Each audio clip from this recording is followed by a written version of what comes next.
Connected in 3D, Real-Time Solutions and Digital Twins podcast with your host, Ashley Crowder. Hi, welcome to Connected in 3D, Real-Time Solutions and Digital Twins. I'm Ashley Crowder, the co-founder of Ventana.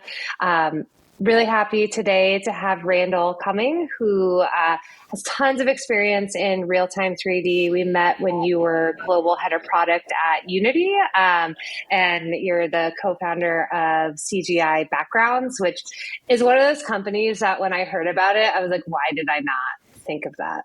Because it's like you've got stock photos, and it makes sense that you need a plethora of stock HDRi maps and beautiful CG backgrounds to pull from to save you time. So thanks so much for joining us. And yeah, would love to just hear a little bit of how you got into this.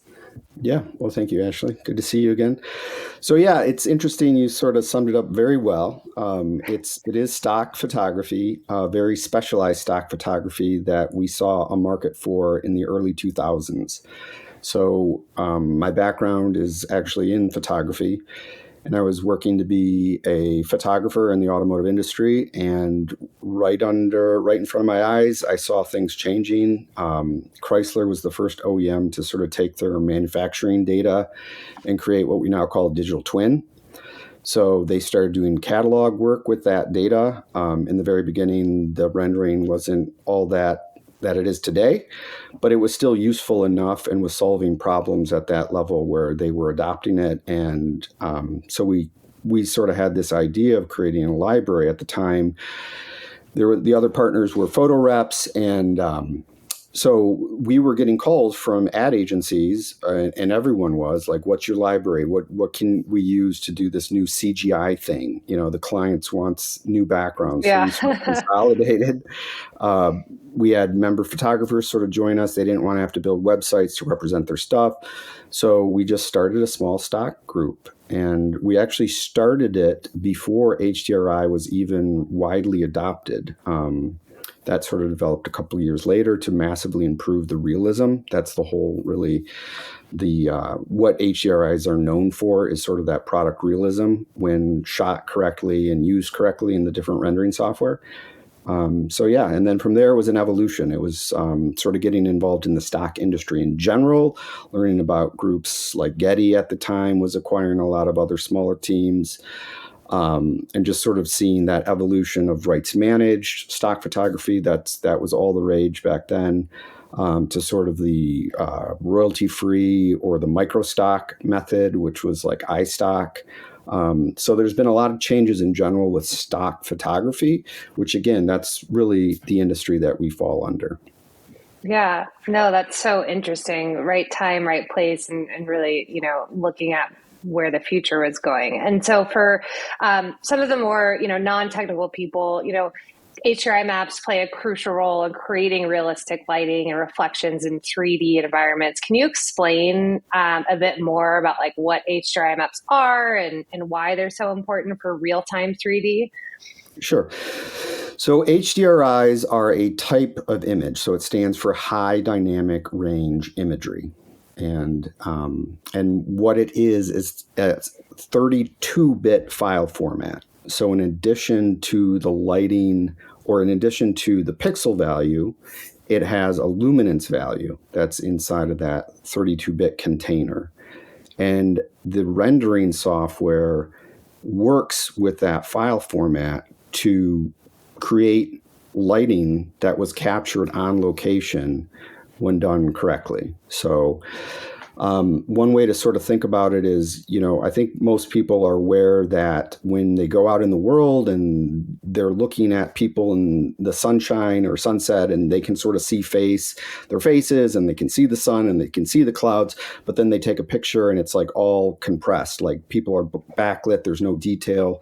So 32-bit images sort of contain that more real world lighting situation. So the entire luminance range that's available in the real world.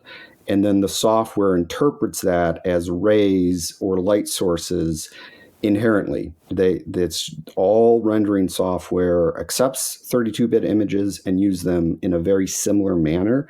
So you get pretty consistent results across render engines. There's slight differences in how each render engine will just do subtle differences, but they're generally pretty consistent. And what that allows you to do is start judging other aspects of your scene or product, like your materials, your shaders, because you know that you've sort of captured this real world scene. Oftentimes, like design studios will capture their design studio or courtyards or things like that, and then use that while doing the design session, so that because they're so used to doing those design reviews in those locations, that means just sort of that consistency across the design review process. And then it's also used in marketing and advertising as well. Yeah, thanks. Completely. The way I've explained it sometimes is like if you had a shoe outside for a shoot during the middle of the day versus the sunset, it's going to look totally different. And so how do you keep that consistency? And, often we talk to brands about, who have their own HDRi maps that they want for specific product lines. And then they get upset when they publish something to like a 3D to Amazon and it looks totally different. I'm like, well, they've got their own HDRi map right now and they're not quite yet letting you change them, but I think it might be coming. But that's great. And how are people using them today with your platform? Like, what are some of the best practices that you kind of give to people who are starting to set up their render pipeline, or maybe they're brand new to real-time 3D? Well, one of the things we've done at CGI.Backgrounds is we've developed a way to calibrate all of our HDRIs so they perform very consistently.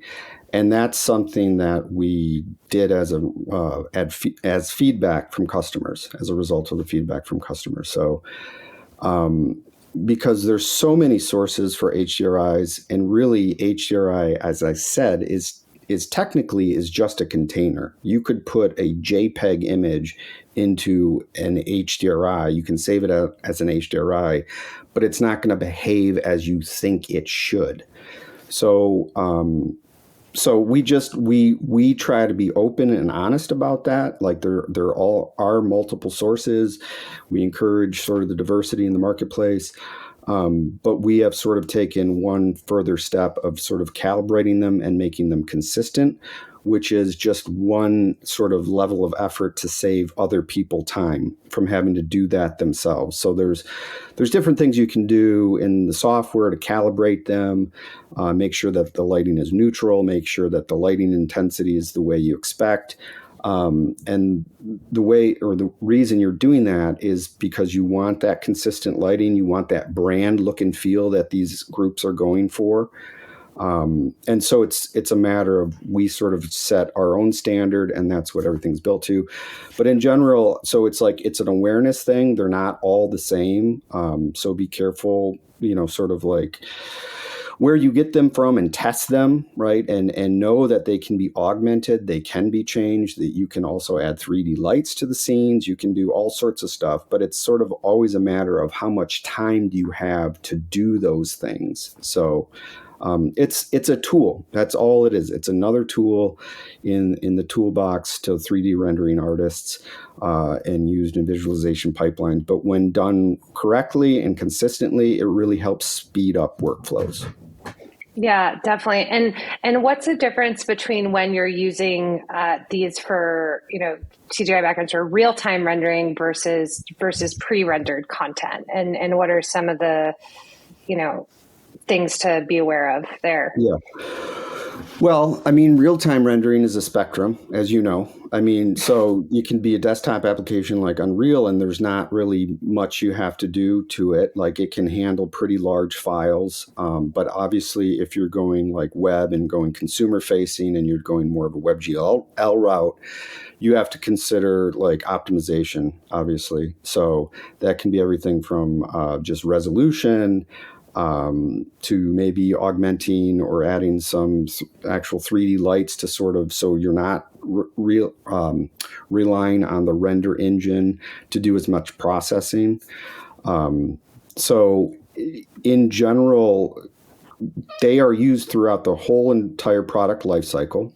They're used in design by designers during the design review and building process, and then they're used in marketing and advertising.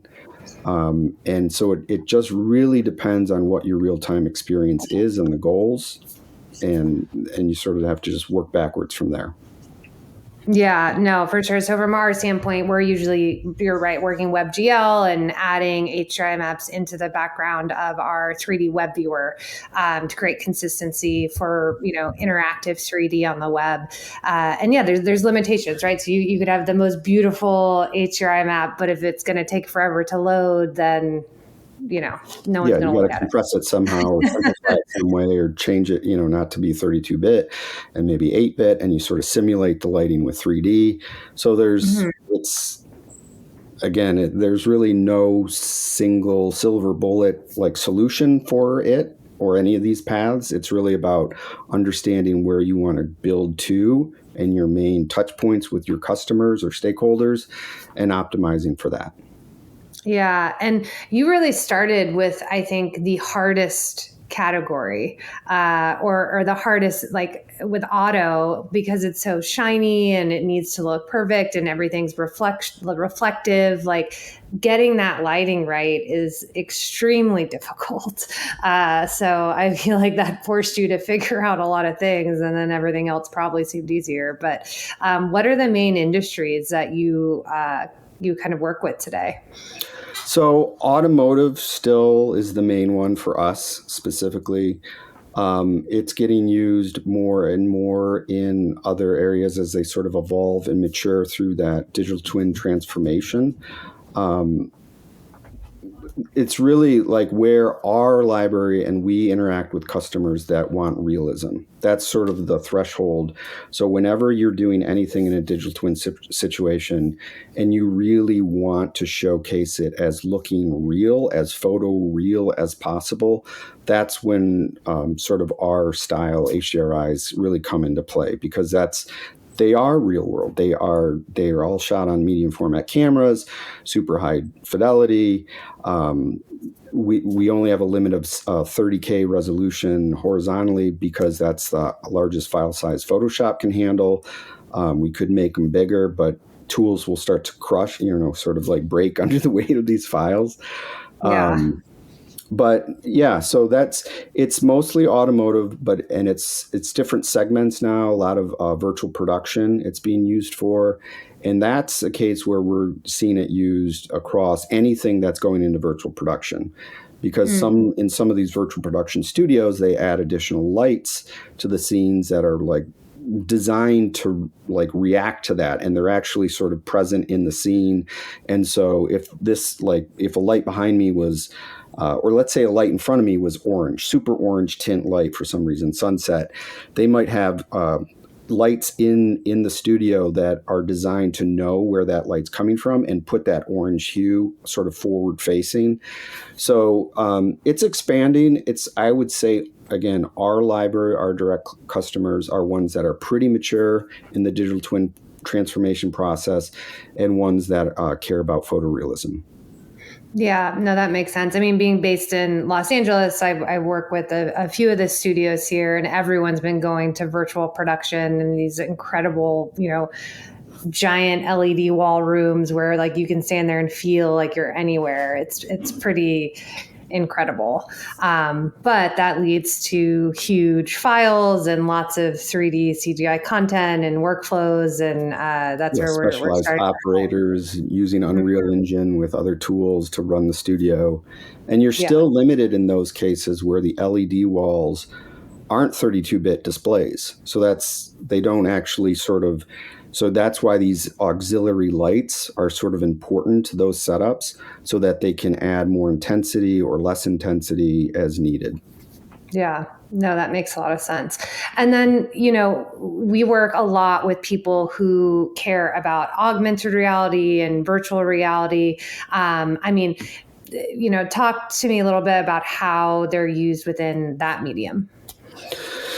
They're used, and they have been used for quite a while. I mean, we used to work, at Unity, when I was at Unity with, you might have met Elizabeth Barron, who was there at the time. And she was at Ford Motor Company and did a lot of AR sort of cave setup, or like really pushing the boundaries. And so they use them in design reviews. Any time that, for one thing, like that was just sort of hype tech at the time. Anything new and exciting, is usually adopted by automotives because they do tend to have deep pockets at times. They can't always reach them, but they're there. And so, so they use it in design reviews. They use it, like there was some early adoption of that, like at dealers, high-end dealers would sort of do these special experience. I think, it's still limited by that sort of one-to-one device to human experience. So I think as the form factor of AR and VR devices change and become more ubiquitous, like the Ray-Bans coming out or that are out, I think it's going to continue to grow in use cases. But yeah, it's definitely been there. And a lot of that stuff too, you got to remember, like what I'm talking about is all tethered. All of that would be tethered work. Like, so you're tied to a computer, so you only have so much range to go into. It's not persistent out in the world like it will be soon. But yeah, it's definitely, it's another sort of element in the 3D digital twin tool belt. And we used to do, actually, we used to use it just to get meetings, and that was a hot ticket item. So we'd sort of make an appointment at agencies and sort of set up like a laptop with the devices and the sensors, and people just came to the meetings just to sort of see it and try it for the first time. And even from the beginning, tools like VRED have been very powerful and super realistic when using it. Yeah, and that kind of goes back to, VRED and VRARE, more those, pre-rendered, so you need that compute power, and you need to be tethered to a device, versus a lot of the times we're working with the limitation of web, and it needs to work on someone's phone. Mm-hmm. And so phones are continuing to get more and more powerful.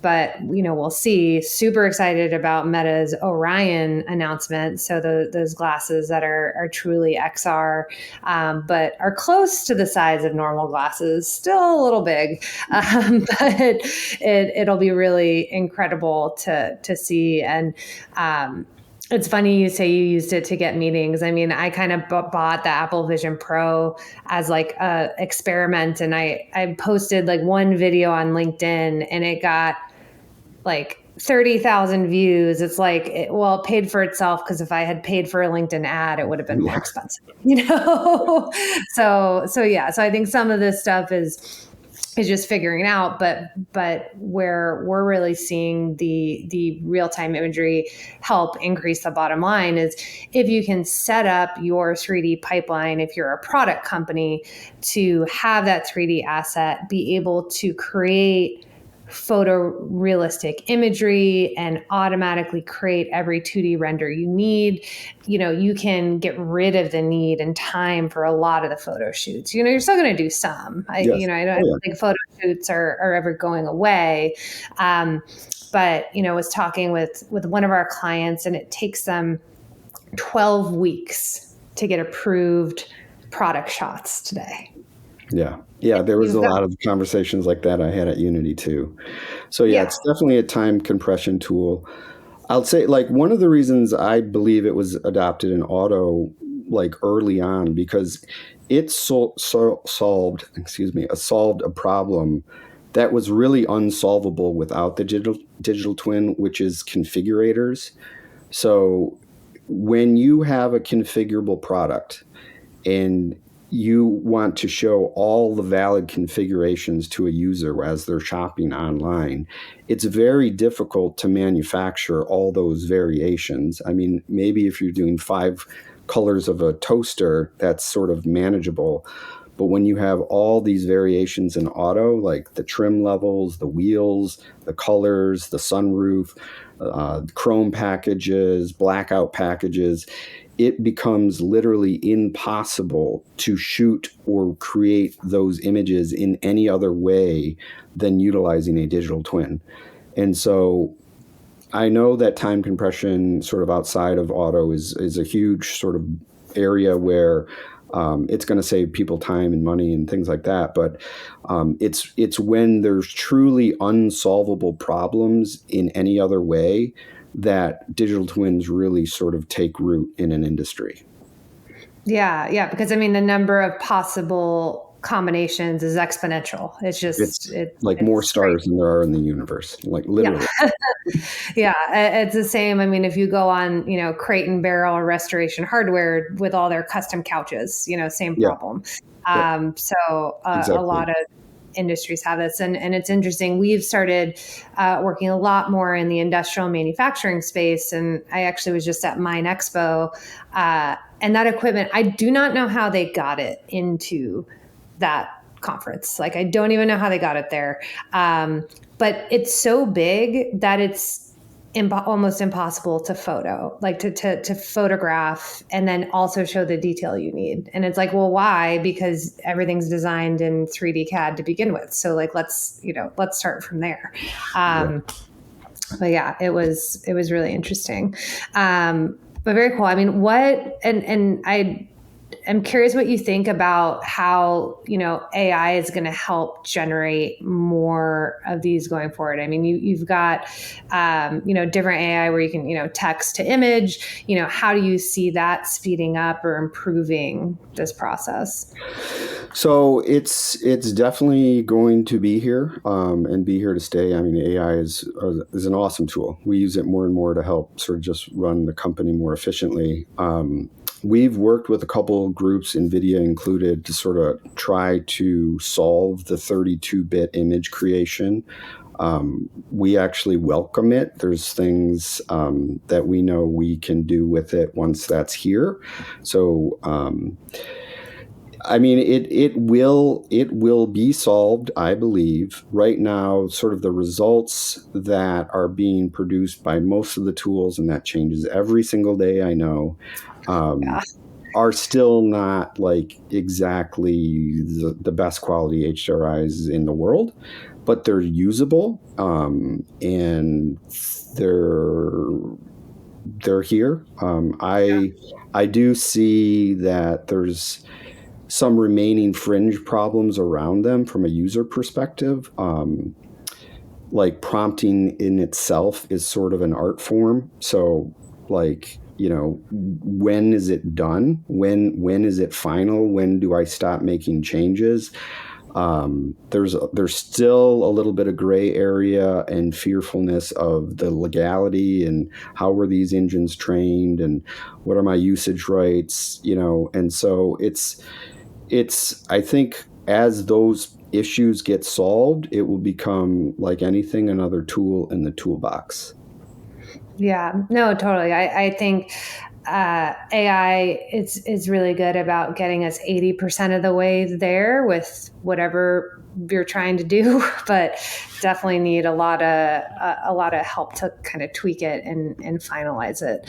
I mean, looking ahead too, and everything else that's happening within the real time and digital twin space. I mean, I think we've all been really bullish on this space for a while, and we've been in this like roller coaster of like, it's happening, it's not happening.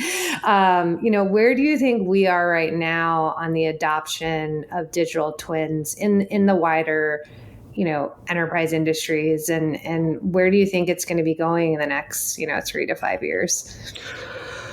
I believe we're coming to a point in time where the adoption will sort of accelerate. I think it's still early adopters, other than sort of automotive, which is, again, like just longstanding user of it, blah, blah, blah.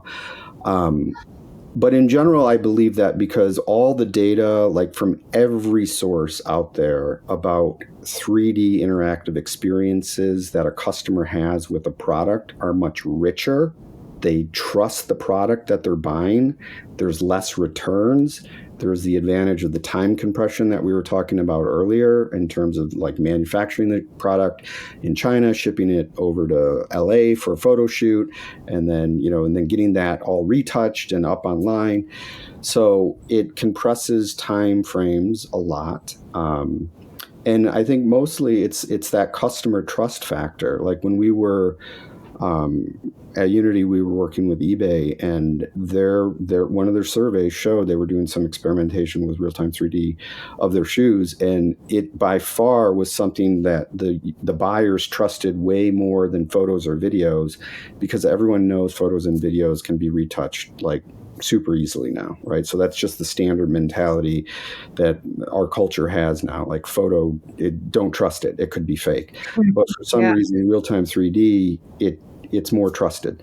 And again, like Wayfair with their, the different couches, sizes fitting in the room versus like not, and shipping it back. It's a really powerful decision-making tool. And I think we're still at a phase, unfortunately, where people sort of have to pick between sort of a one-to-one experience and have that be really high quality, hyper real pixel streaming, for example, or sort of the WebGL, which is, yes, I can tell it's this product, and yes, it sort of looks real, but it also doesn't look real. So it's sort of that.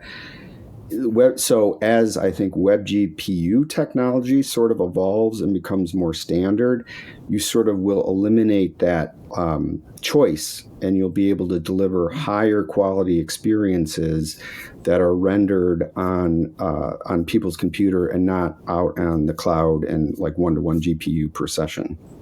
Yeah, because I mean, pixel streaming is just so expensive right now. If you're doing a B2B sale and it's a very, very high valued product, yes, it can make sense. Exactly. But otherwise, that's why, at Ventana, we're about compressing things as much as possible without changing the way they look. But I completely agree. I think we're about to see a huge pickup. I mean, with Amazon deprecating 360 images and moving to 3D models only, they're a behemoth in the retail space that force everybody to change. We've seen it time and time again. And they released a study that when consumers do the 3D or view in your room, they're 1.5 to 3.5 times higher conversion rate, which is massive. And then if you're a brand that has the 3D and view in your room on your page, they see on average a 9% sales increase. So like, why are you not doing it? Exactly. And that's consistent data from, I think Shopify did an early published study years ago, and there's been other consulting groups that have done similar things. So it's real data, and it's material, and it's especially in the returns. Anything that can reduce returns is a big deal. So. Yeah. And I'm really excited. I mean, Google's got 3D in search now, but only in the US and Canada. So I'm waiting for them to expand more, but we'll see. But they're seeing higher click-through rates, so it's great. Well, I think you are definitely in the right space, and we love working with you. Actually, after this, want to ask for some suggestions for jewelry, because jewelry is probably the other equivalently difficult thing to light as auto. But thank you so much. I really appreciate the time. This was so helpful to really kind of explain the importance of lighting. It's been my pleasure. Nice to see you again, Ashley.